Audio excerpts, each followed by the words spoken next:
Maali mee waan kana beekaa waan inni andi badda kun korkoomii moo maal jettanii yaaddamme namni waan ta'e beektan koomentii jala barreessaa rakkoo qabuun isiniif hima. Assalaamu alaykum warahmatullahi wabarakatuh. Jaalatamtoota fi kabajamtoota hordoftoota kiyya kam jirtan gaafa qabdanii waan andi badde maqaan isaa ni mul'ata jeetii yaada.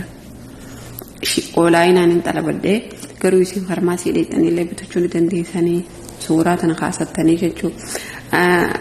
Qobaatti illee isiniif hin kaasa. Farmaasii hundallee ni jira. Biyya fedha keessa ni jira. Biyya Arabaa ta'e ani hin beekne garuu Oromiyaa jiraate garuu ammoo bikka biraa hundi ni jira. Biyya fedha keessa. Saniifuu obboleeyyan kiyya maas waan fuula godhatan kun waan isin fayyadu yoo isin himan maal nu fayyada ni kijibdaa maallee jetta jaan laa ani ammoo yeroo hedduu waraabne maaliif jennaan deebisaan yaani wanni namni namaa kannu bareedaa jabaadhuun hin jirtu maali waan akkana nutuuni beena maallee jenna dibeetu rakkoon qabu godhadhu fuulli kan nyumaan qabu dhugaa fuulli kan keewumaan qabu fuulli kan keewun coraa biqilcha maadaatii wanni nama dhuftuuf namni kireem doorma feeta TikTok radio kan akka waan bareedu garsiisu jira doorma feet dura asitti akka nama moluu matarraa baasuutti fuula kan keetirra gurraachaa fi diimaa adda baasti xarafa asirratti sanbooda maal gooti bakki diimaatti san bakki foon keetiin garagara taatee irra iftiinti san gurraachomaa deemti yoo gurraachomte booda maal taate xamxammaa baafatti.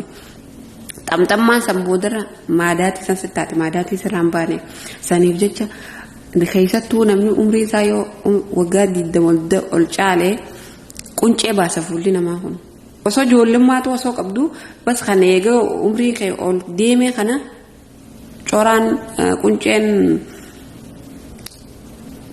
ni itti baay'etti quncee tana ati waan qabduun waan mana keessaa fayyadamtuun maaliif timaantiin mana keessa taateef itti riini ifirra goggogsitee tuma firaa shukkumta qunceen baatee jechuudha. Quncee tana firraa baasuun yoo quncee tana firra dhiiste qunceen tuyyuu sirratti hoddommaattee boodarra fuulli kee shushubamaa deemaa jechuudha. Yoo ammoo hogguu kana godhatte ati yeroo hunda shabaaba taateetuma jiraattaa jechuudha. Fuulli kan keewumaas hin ta'u.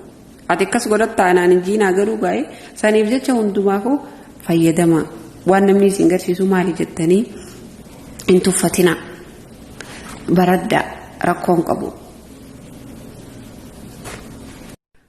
Guna firaa goggogsitaniin viidiyoo biraatiin isinitti deebi'a. Quncee firraa kaasuun isin fayyaddi. Qunceen isin irraa kaatu tun fuula keessan bareechaatiif tiinsaa quncee duutuutu deema fuula kee bareedaan bahaa deema. Saniifuu naman tuffatina.